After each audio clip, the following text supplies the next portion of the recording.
السلام عليكم ورحمة الله. أشهد أن لا إله إلا الله وحده لا شريك له وأشهد أن محمدا عبده ورسوله أما بعد فأعوذ بالله من الشيطان الرجيم بسم الله الرحمن الرحيم الحمد لله رب العالمين الرحمن الرحيم مالك يوم الدين إياك نعبد وإياك نستعين اهدنا الصراط المستقيم صراط الذين أنعمت عليهم غير المغضوب عليهم ولا الضالين.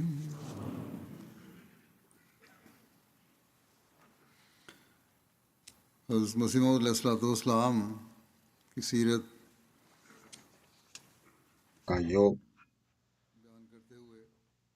見てみますと、約束されたメシアの真実性の水準の高さのいくつかの出来事を紹介しましたけれども、その続きとしてまたその出来事をいくつか話したいと思います。約束されたメシアに対して、マートン・クラーク医師によって訴訟が起こされ、それは約束されたメシアに殺人の嫌疑をかけたものでした。これは非常に危険な訴訟であって、このクラーケン医師が起こしたこの訴訟がいかに危険なものであったかというと、それは死刑の判決が下される危険性があったほどでした。預言者イエスがユダヤ人の法廷で裁かれたように、それを述べながらこのように述べています。私に対しても同様な訴訟が起こされました。預言者イエスに対してはユダヤ人たちが訴訟を起こしましたが、この国においては私に対して訴訟をかけたのは神父であり医師でもあるクラーケンだったのです。彼は私に殺人の嫌疑をかけて訴訟を起こしたのです。そして証人も彼は用意しており、アブドゥル・サイード・モハマド・フセイン・バタルビ、彼はアハマディア教会にものすごく敵対していた人物ですけれども、彼も証人として出廷し、そして彼はできる限り私に不利な証言をたくさんしたのです。ですから全ての訴訟において私を有罪にしようと試みたのです。裁判長であったキャプテン・ダグラスは、当時はもうシブラという町に、転勤しましたけれども、このように私に敵対する私に不利な証言をたくさんしたのです、人々は。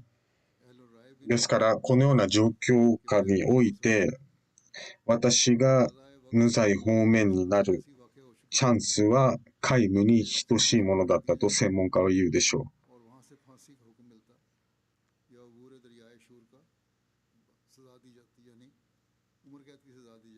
あるいは極刑に、終身刑に処された可能性もあります。しかし神様はその訴訟裁判の前に、判決前に私に教えたように、私は無罪放免になると。この予言は私の教会のほとんどの人が知っていました。そして裁判がとうとう敵対者たちはですね、約束されたメシアが敗訴すると思っていましたけれども、裁判長は警察庁に言いつけしたのが、この人物がミルザさんが有罪になるのはどうもおかしいと。そしてクラーケン医師がもしかしたらわざと、虚偽の証人を出廷させている可能性が高いと。ですからその警察署長は再びこの事件を捜査することになり、この時約束されたメッセージを述べます。私に敵対している人々は私をどうにか陥れようとしたのです。そしてそのドアをずっとお祈りを努力画策しているではなくて、私が有罪になるように彼らは泣きながらお祈りをしていた人たちも多くいます。しかし神様と誰か対峙することはできますでしょうか。キャプテン・ダグラス裁判長には様々な意見も提出されたのです。しかし裁判長は私はその不正な判決を下すことはできないと明言していました。そして再びまた再捜査されると事件が、キャプテン・リマーチンが再捜査をし、そして彼はアブドゥル・ハミードを召喚してこう言ったのです。真実を話さないと。すると、アブドゥル・ハミードは、裁判で述べたことを再び述べたのです。しかし彼は事前に真実に反することを述べればすぐに拘束されると言いました。しかしキャプテン・マーチンはあなたはこの話を以前にもしました。しかし裁判長はどうもそれに納得していないと、あなたの証言。そしてキャプテン・リマーチンが再び彼に真実を話すように促すと、彼は泣きながらそこに崩れ落ちたのです。私を助けてくださいとアブドゥル・ハミードは泣き始め、キャプテン・マーチンは真実を話さいと言うと、アブドゥル・ハミードはすべて真実を話して、そして私は脅迫されてこのように証言するように言いましたが、しかし私は決してミルザさんは私を誰か人を殺すために送ったりしていません。仕向けていませんと。しかし、そして検察はそれを起こさない。これを追及しないといい、追訴しないといい。そしてキャプテン・リマーチンは、裁判で証人として現れて、彼は証言をしたのです。そしてディプティコミッショナーは真実が明かされたことに喜びを隠せず、そしてこのキリスト教徒たちは、この私を陥れるための証人の人たちは非常に怒りに駆られており、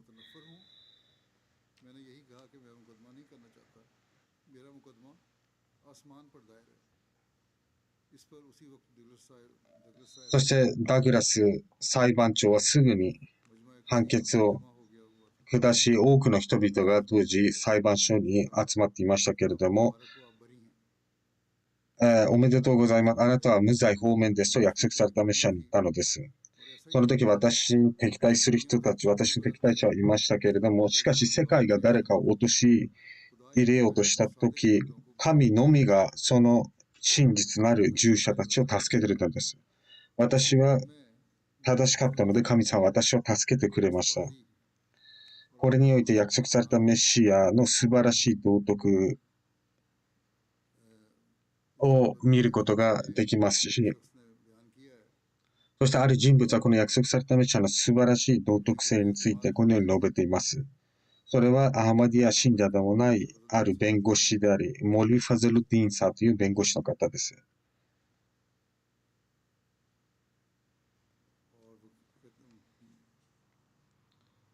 彼はこのように述べています。ハズレ・シェイク・ヤクーブ・アリサ・イルファニは自身の著書であるハヤテ・エマディこのように書いています。綴っています。そしてもう一つの大きな約束されたメシアの道徳性を表す出来事、それはこの裁判でもありました。つまり約束されたメシアがいかに真実というものを愛していたのか、モリ・ファズルディンサーという弁護士はこのように述べています。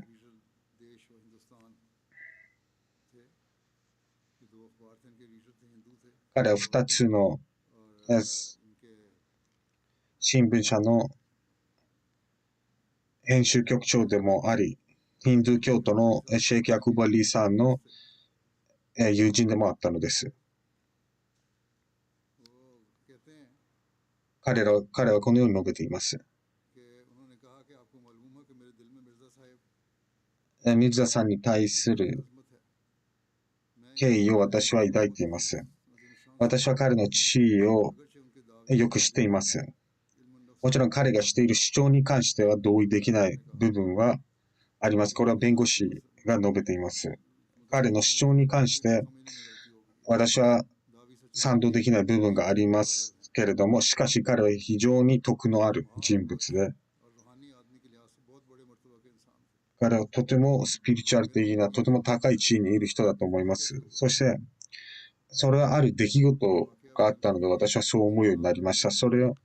ハキーム・オゴラン・ナビズ・ブタトル・ホクマーという人物がいます。そして、モリファズルディンさん、この弁護士も、これはヒンドゥー教徒であった編集局長がこのようにこの出来事を述べており、そしてモリファズルディン弁護士がの声明を載せています。よくハキームさん集まりがあったので、その夜私もその集まりに行きました。するとミルザさんの話になり、するとある人物が、ミルザさんに反する発言を始めました。しかしそれは非常に卑猥な言葉で約束されたメシアを非難していたのです。するとこの編集局長であるヒンドゥー教徒の人は、その時ファズルディーン弁護士は劇場に駆られてこう言ったのです。私はミルザさんの信奉者でもありませんし、その主張も賛同できない部分があります。しかし、ミルザさんの人物像、そして人間性というもの、そして素晴らしい特性を私は認めています。私は弁護士ですから様々な、人間が来ます。そして私は多くの他の弁護士も見てきました。そして、とても有名で、皇徳として有名で知られている人たちもよく弁護の依頼を私は受けます。しかし、そのような人たちでも、何か自分の発言を変えるようなことがあれば変えていました。しかし私は人生でミルザさんだけが決して真実から一歩もずれることはなかったということです。私はある訴訟で彼の弁護をしていました。これはクラーケン医師が起こした訴訟に関してです。その裁判において私はある法律にのっとった発言をある提案しました。すると約束されたメシはそれを読んでこう言ったので、ここには嘘が含まれていますと。しかし弁護士は、モリファズルディン弁護士は、しかしこれは法律の範囲内で許されているような発言であると。しかし約束されたメシはこう言いました。法律がそれを許したとしても、しかし神様はそれを許していませんと。神様は決してそれを許していません。それはそのようなことであっても許されていると嘘をつくことは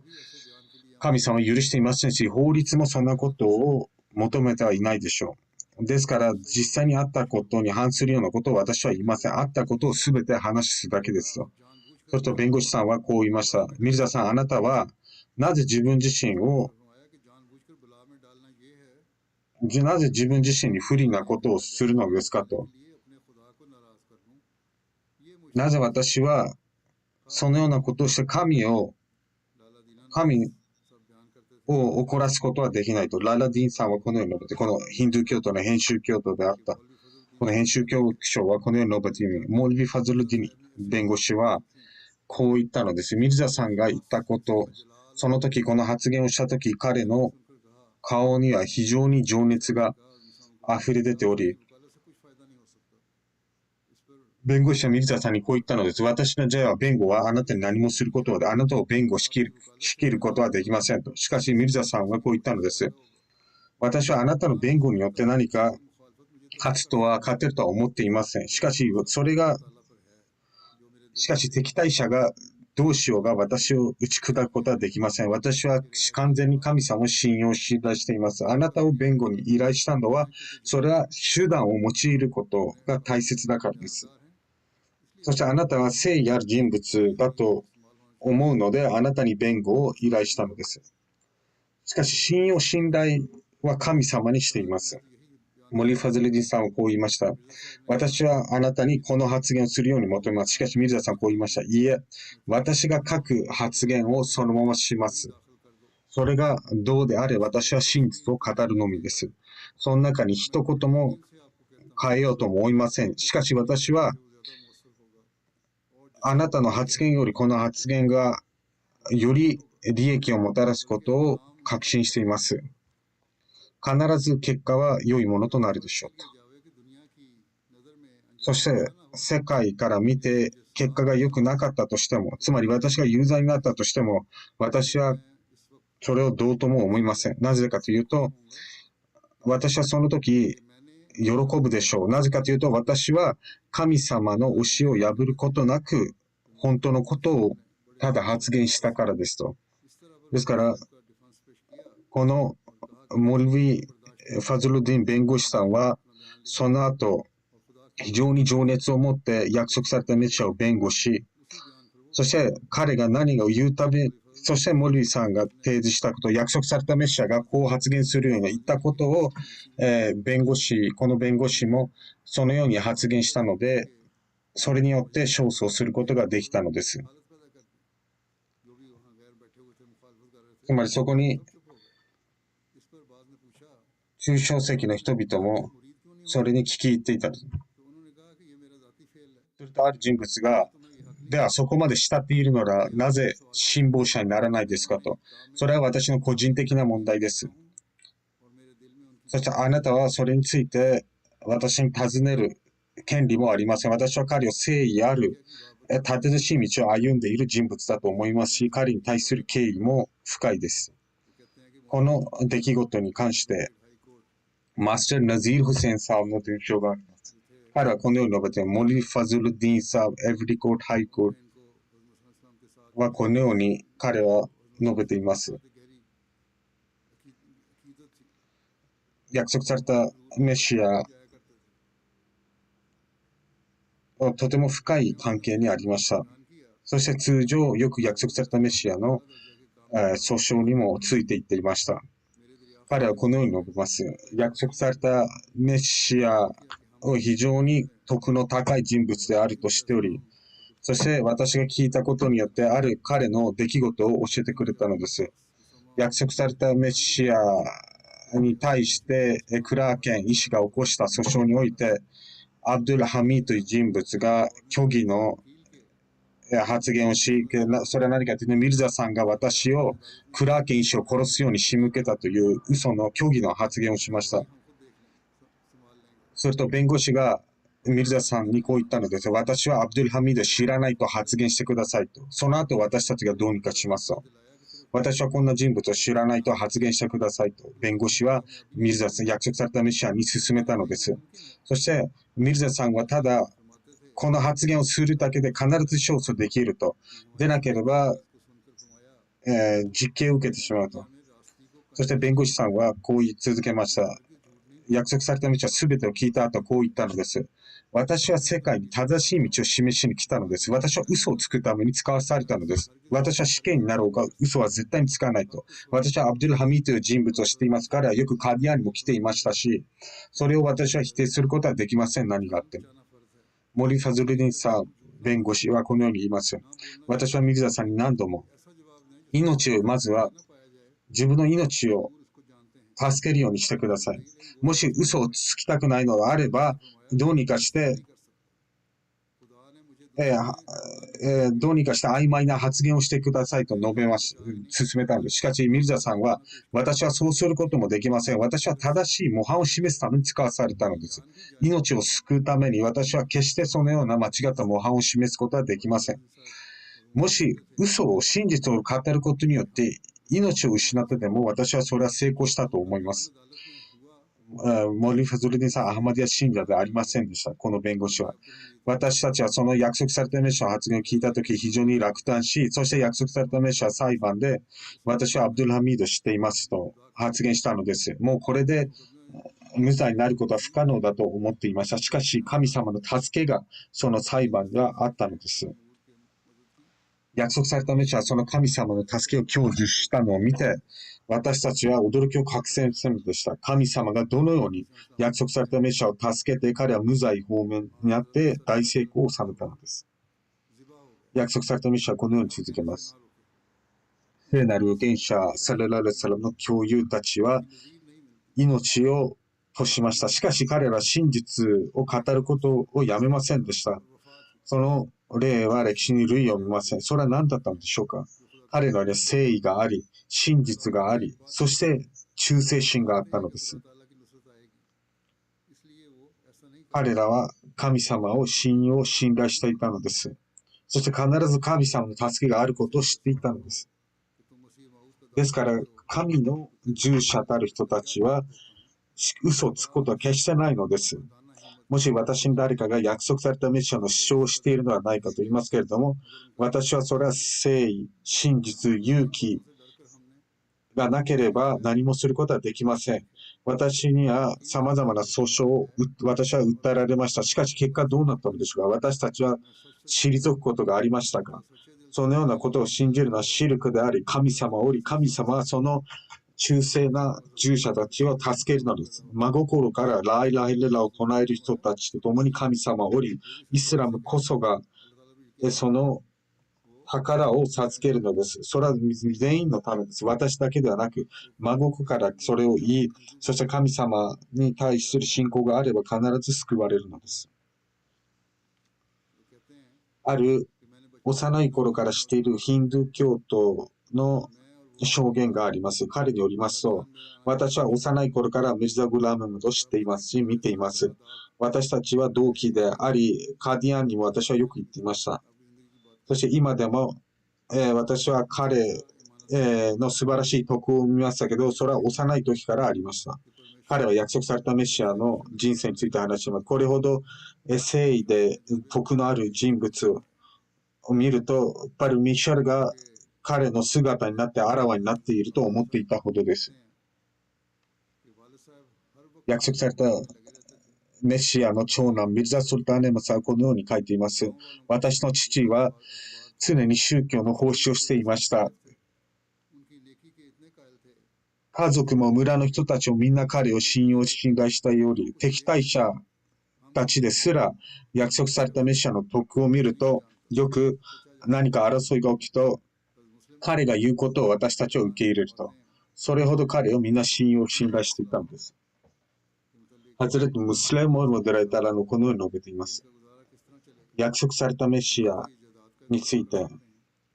約束されたメシアの父は約束されたメシアについて彼がどのようにこれから生活するのでしょうかと。彼は、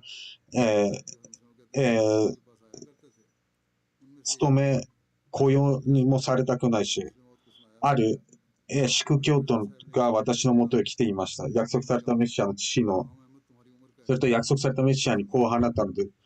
あなたのお父様が私に、グラーメモットのところに行って、あなたの同期ですから彼に、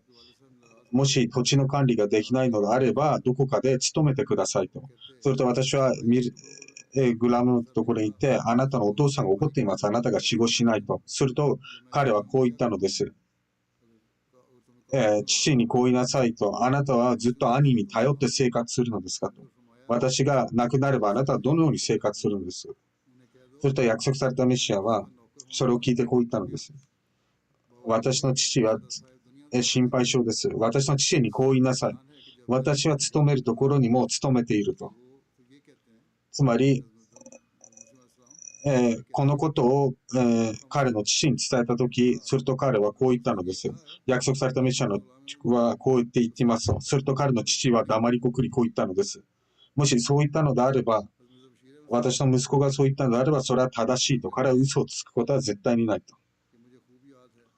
ミルザ・バシーレムサブ・レタラの方はこのように述べています。私はよく覚えていますけれども、そしてその出来事を忘れることもできません。1916年に、全インド YMCA の初期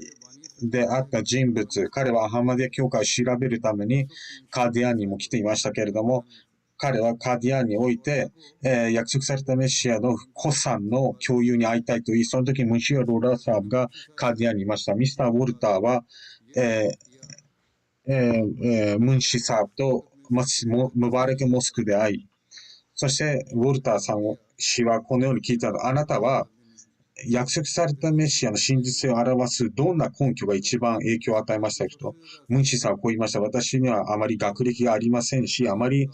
込み入った話はよくわかりません。しかし私に大きな影響を与えたのは、それはミルザさんの自身の存在です。彼以上に誠意のある真実を語る、そして神様を信仰する人は今まで見たことがなかったのです。彼を見て誰もこの人物が嘘つきだとは言うことはできません。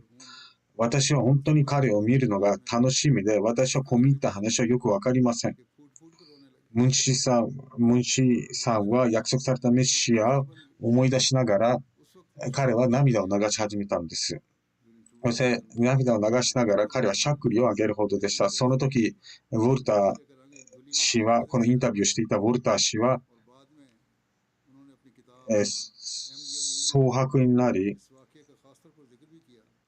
そして後に彼自身の著書、アハマディア・ムーブメントにこの出来事を書いています。そして自分の周りにこのような人を育んだ人に決して詐欺師だとか人を騙しているということはできませんと書いたほどです。そしてアゼル・ミヤル・ヒンバキさんはこのように述べています。私、モハマド・イブラヒンという人物に会い、彼と少し話して、そして私は、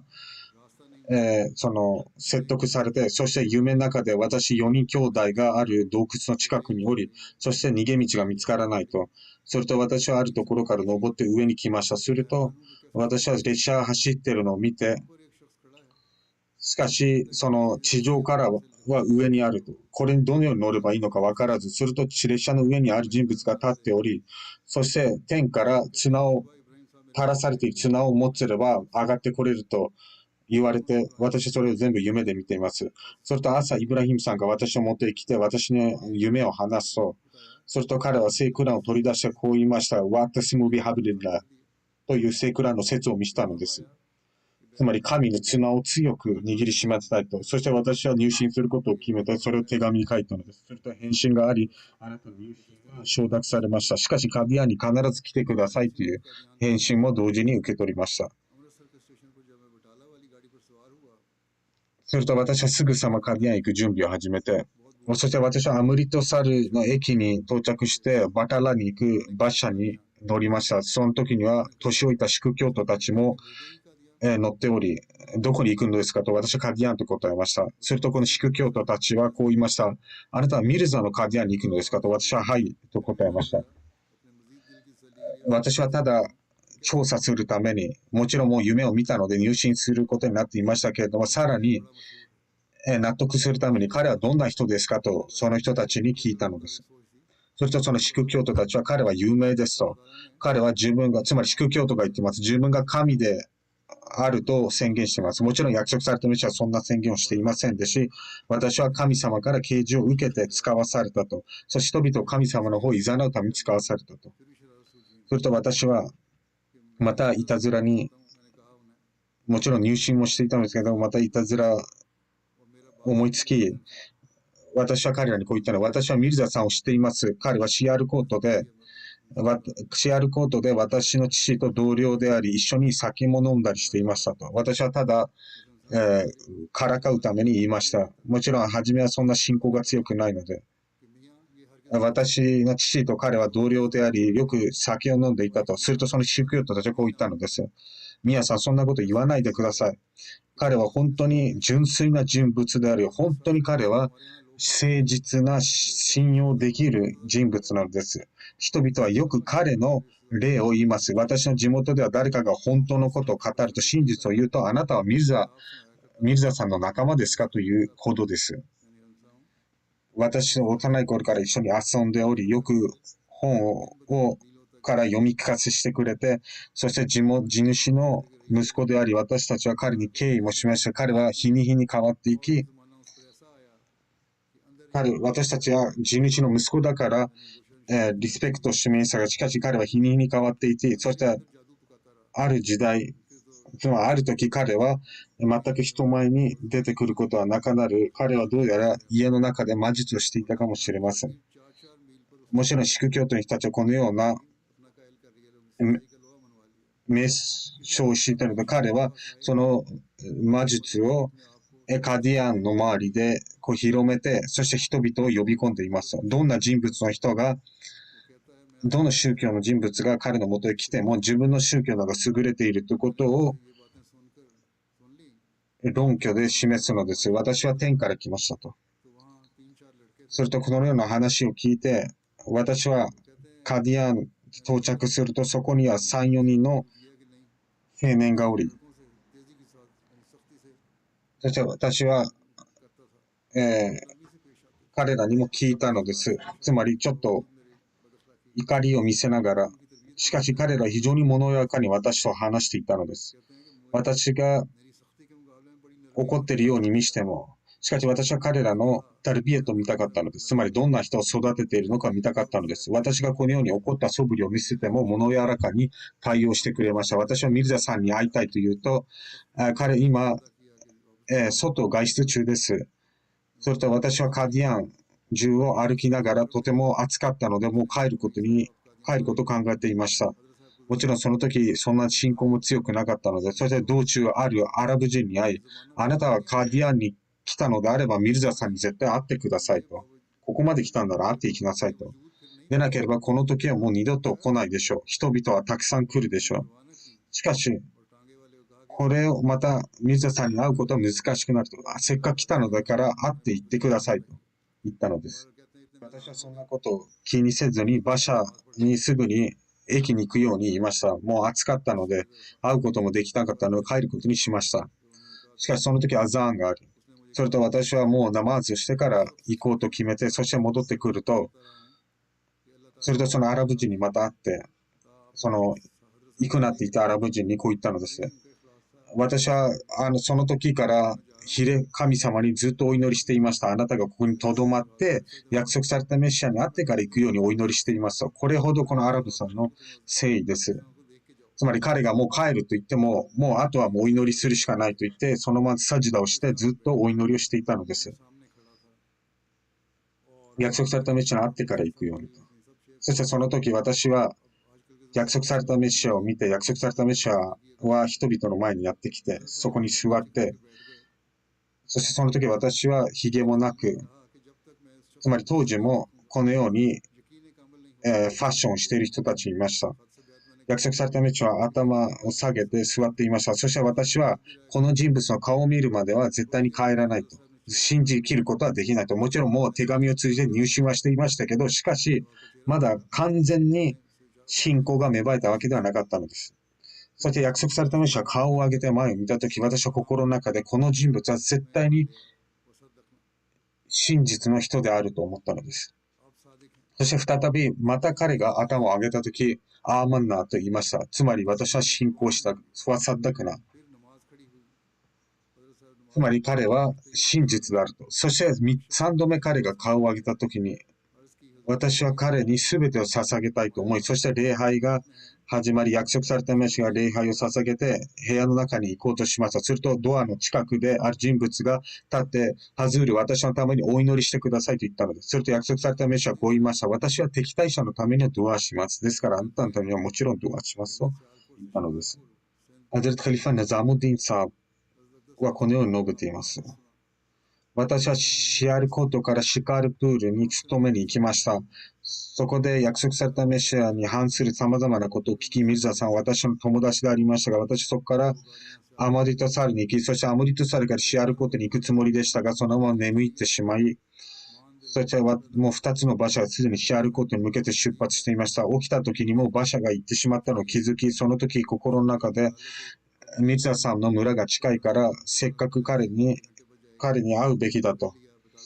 それとバターラにはいつ馬車が行きますと聞くと、人々はもうあと30分で出発すると、私はチケットを買ってバターラに到着し、そこから私は歩いてカディアに行きました。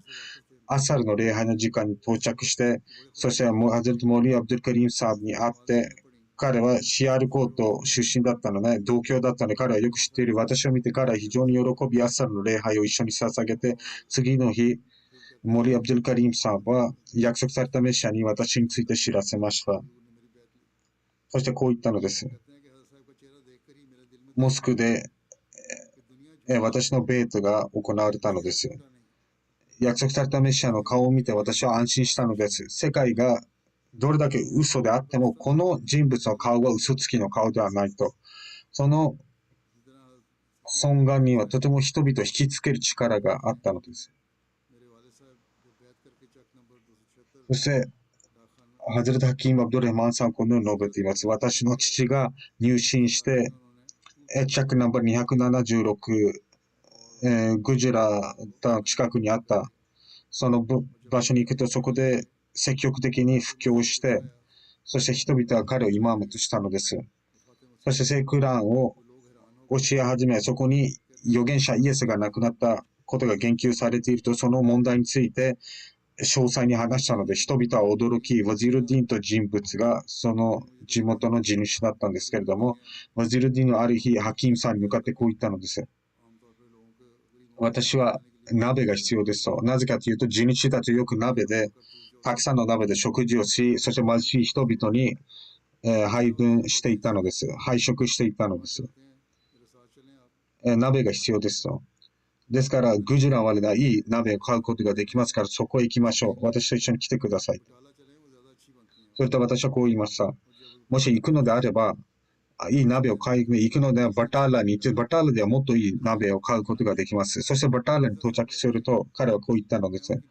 チョードリはズルディにこう言いました。近くにカディアンという村があり、そこにはミルザさんが住んでいます。私は彼を信望しており、私と一緒に彼に会いに来てください。するとチョードリさんはこう言いました。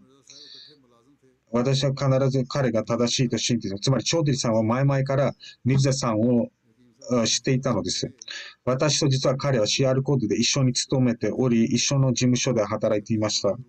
キームさんと一緒に、チョーデリさんと一緒に鍋を取りに来ました。そこから約束されたメシアについて話になり、はい、彼は正しいと思います。真実であると思います。私は彼を仕事をしているのを見ましたが、彼は決して賄賂を受け取ることもなく、嘘をつくこともなく、本当に敬虔な人物であったので、彼が嘘の主張をするわけがありません。私は彼の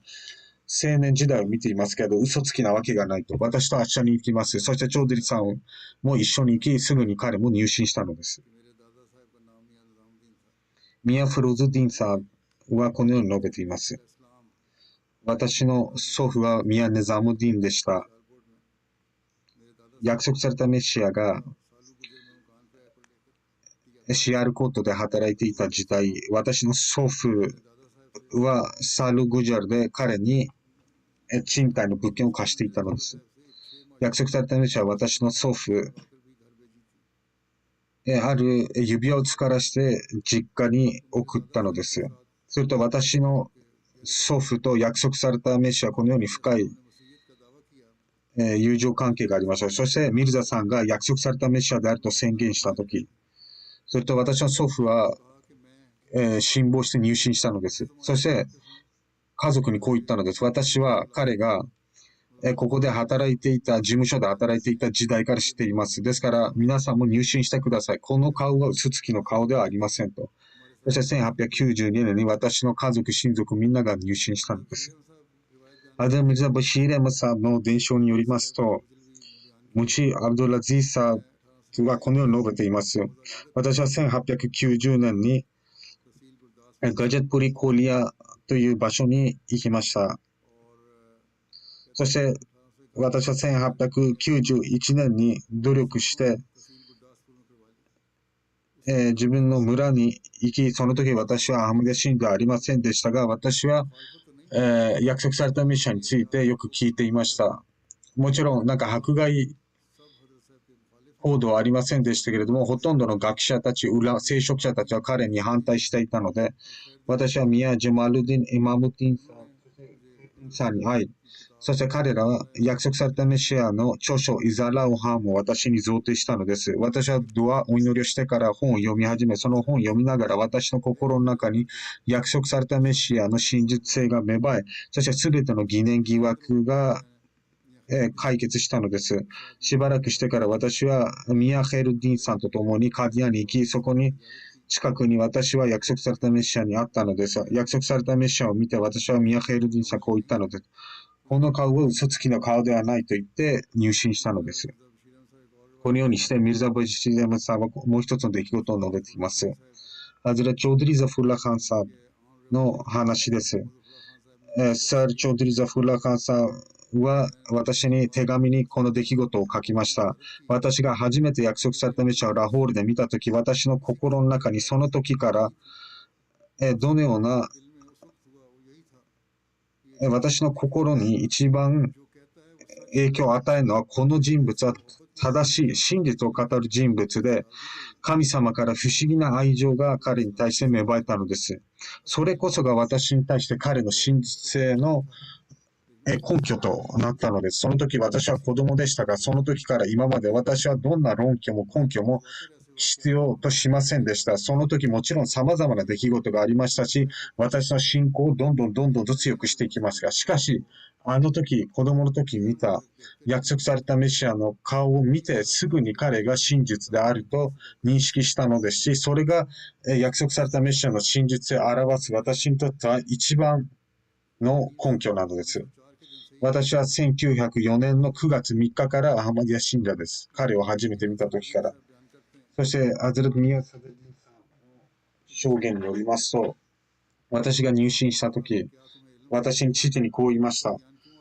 人々がなぜこれほどカディアンに来るか知っていますかと。いや、私は知りませんと言いました。なぜかというと、約束されたメシアは私がメシアであり、約束されたメシアであると言いました。私は父にこう言いました。はい、それは正しいです。私は彼を幼い時から知りますけど、彼は絶対に嘘をついたことがありません。約束されたメシアはこのように述べていません。見なさい。神様がこのように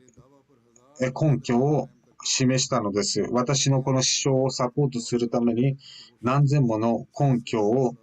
世界に示し、そしてその人物が、このアハマダ教会に誘っている人物がどんな人物であるかを示したのです。決して嘘、詐欺などをしたことがあると、私がしたことあると言い切ることはできません。最初から嘘つきだったり人を騙しているのであれば、なぜこのようなことを言うのでしょうか。私の人生でこのような嘘つきであったとか人を騙していたとかということはできません。なぜかというと、初めから神様は私を正しい道に歩ましたのです。ですから、資料深い人たちにとってはこれが根拠となるのです。そして約束されたメシはこう言います。覚えておきなさい。真実が効力を全面的に発揮したとき、それは光となるのです。そしてその光はどんな暗闇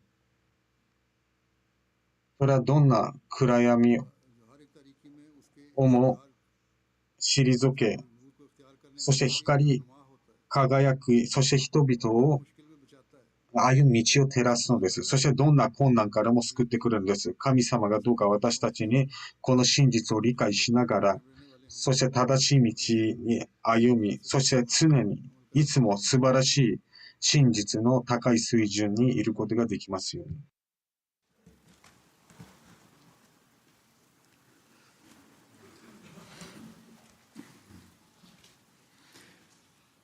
الحمد لله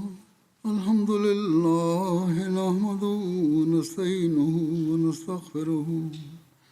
ونؤمن به ونتوكل عليه ونعوذ بالله من شرور أنفسنا